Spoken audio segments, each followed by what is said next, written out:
তো এই যে এখন আমরা উঠে গেছি। আমি অনেক সকালে 6:30 উঠেছিলাম, তাড়াতাড়ি ঘুমিয়েছিলাম বলে। তো ভেবেছিলাম যে ফার্স্টে গুড মর্নিং।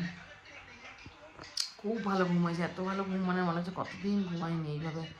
এত ভালো ঘুম হয়েছে, করে টায়ার্ড ছিলাম, যেহেতু 11টায় ঘুমিয়ে গেছিলাম। আমি যেই একটু আলো ঢুকেছে ঘরে আমার ঘুমটা ভেঙে গেছে। তখন দেখছি 6:38 বাজছে। করে আমি ফ্রেশ ট্রেশ হয়ে ব্রাশ করে আবার শুয়ে পড়েছি।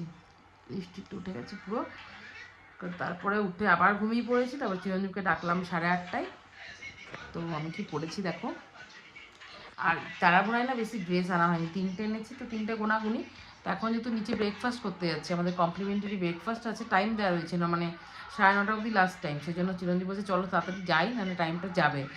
তো এই জন্য আমি একটা চিরঞ্জীবী স্কার্ট পরেছি, আর তার সাথে চিরঞ্জীবেরই একটা গেঞ্জি পরে নিয়েছি। এর সাথে বেশ ভালো ম্যাচিং হয়ে গেছে। তো চলো যাওয়া যাক। বাবু চ। ছেলে আর বাবা ফোন দেখছে বসে শুয়ে শুয়ে। কম্বল ঢাকা দিয়ে বাবাকে দেখা যাচ্ছে, ছেলেকে দেখা যাচ্ছে না। এই ছেলে, ছেলে এই টুকাই, কিরে বাবা, চলো বেটা। ও বাবা, বাবা গুড মর্নিং, গুড মর্নিং, চলুন চলুন। এই যে আমাদের পুরি চলে এসেছে, পুরি সবজি। এবার দোকানকে এখান থেকেই খাইয়ে দেবো। আমরা 3টা করে খেয়ে ওকে 2টো খাওয়াবো। আর ডাল এলাকায় বাইরে খেয়ে নেবো। তো আমরা রেডি হয়ে গেলাম, ব্রেকফাস্ট করে রেডি হয়ে গেছি। ছেলেকে কি সুন্দর একটুখানি কোট ফোট পরিয়ে রেডি করেছিলাম। এত বদমাস ছেলে, ও ঠান্ডাই লাগছে, কিছুই ঠান্ডা নেই। আমি তো স্লিভলেস পরেছি আজকে, একটু ঠান্ডা লাগছে না, মানে যেমন নর্মাল এসিতে থাকি ওরকম লাগছে। কিন্তু এখানকার মানুষজনকেও দেখছি বড় বড় কোট পরে রয়েছে, এখানকার টুরিস্টদেরও দেখছি, কিন্তু আমাদের তো একটু ঠান্ডা লাগছে না। আর এইটা হচ্ছে পেন্ট হাউস, এখানকার পেন্ট হাউস হচ্ছে এটা এখনই ছেড়ে গেছে। দেখো রুমের ভেতর আবার সিঁড়ি দেওয়া আছে, ওপরে আবার একটা রুম, খুব সুন্দর। আর এটা হচ্ছে ওদের পার্সোনাল বেলকুনি আর আমাদের কমন বেলকুনি। এই এখান থেকে কি সুন্দর, পুরো কুয়াশায় ঢাকা, এখনো রোদ ওঠেনি। কয়েকটা বললাম চিরঞ্জীবকে ফটো তুলে দাও, কারণ সারাদিন আজকে বাইরেই থাকবো। কারণ এতটা আবার হেঁটে এসে একটু দূর আছে, মানে সুইট হোম ইন্টারন্যাশনাল, এটা এখনও অনেকটা উঁচু হচ্ছে, এখনও কনস্ট্রাকশনের কাজ চলছে।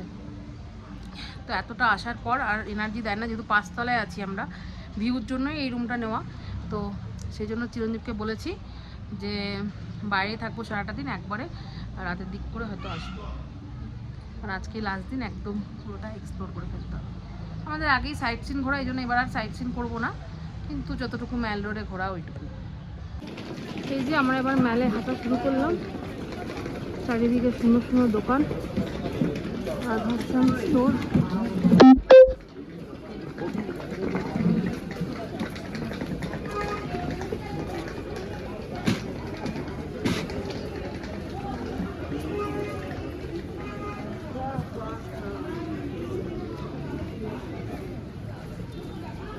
মেলটা খুব ভালো লাগে, গাড়ি নেই ঘোড়া নেই। এই দোকানটা থেকে আগেবার কিনেছিলাম।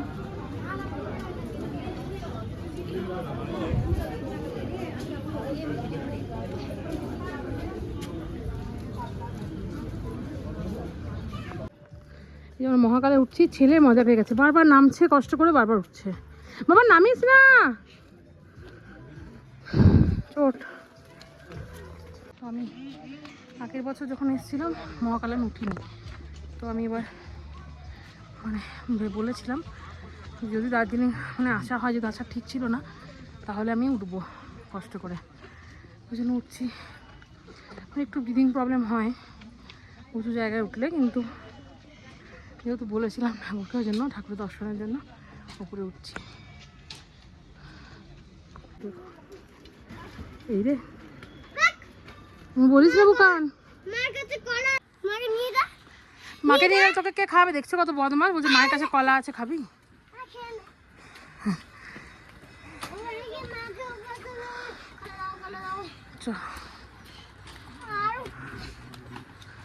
চল, ঘেমে নিয়ে একসা রয়েছি, পুরো পা উঠেছি, আর একটুখানি বাকি রয়েছে, এখান থেকে উঠবো।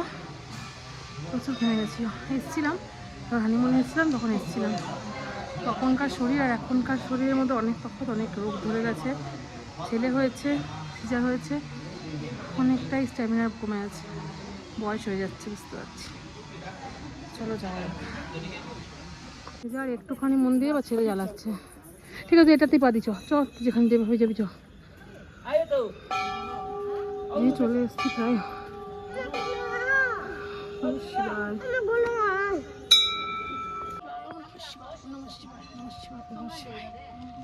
চলে এসছি,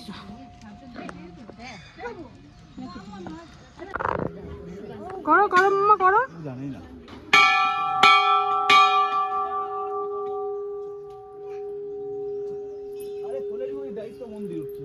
মন্দির যাই।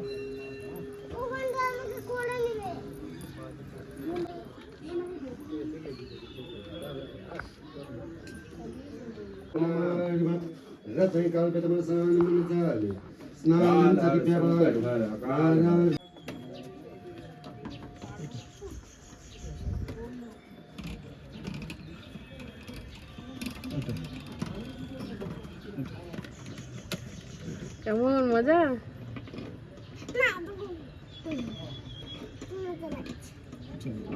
এই যে আমরা কখনো এরকম ভাবে ঘুরি দেখিনি, পুরো গোল করে মহাকাল মন্দিরে শিব ঠাকুরের মূর্তি রয়েছে। এখানে সারা বছর জল পড়ছে। আর ছেলে সবগুলোতে করবে। আর গোল করে মন্দিরের এইগুলো রয়েছে মন্ত্র পড়া, আর এইদিকে হচ্ছে মন্দির, শিব মন্দির রয়েছে আর এইগুলো রয়েছে। এটা আগে কখনো দেখিনি, দোকানের জন্যই দেখার সৌভাগ্য হলো। ছেলে পুরোটা ঘোরাবে বলছে, বাবা কোলে নিয়ে ঘোরাচ্ছে।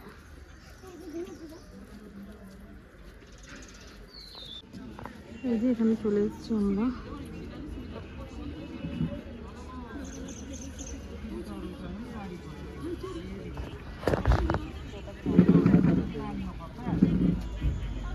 দার্জিলিংয়ে আসবো আর এই ক্যাভেন্টাসের এই আইসক্রিমটা যদি মিস করে যায় তাহলে তো টোটাল মিস। তুমিও খেয়ে নিয়েছো? হ্যাঁ, যে মুখটা দেখেই বুঝতে পারছি, এবার আমি খাই। মহাকালে আমরা খেলাম মাটন থালি, দারুণ লাগলো। দুপুরে এত খিদা পেয়েছিল আর ভিডিও করতে পারিনি। খেয়ে নিয়ে চিরঞ্জীবকে বললাম চলো হজম করতে যাবো, তো আইসক্রিমটা খাওয়া আমাকে।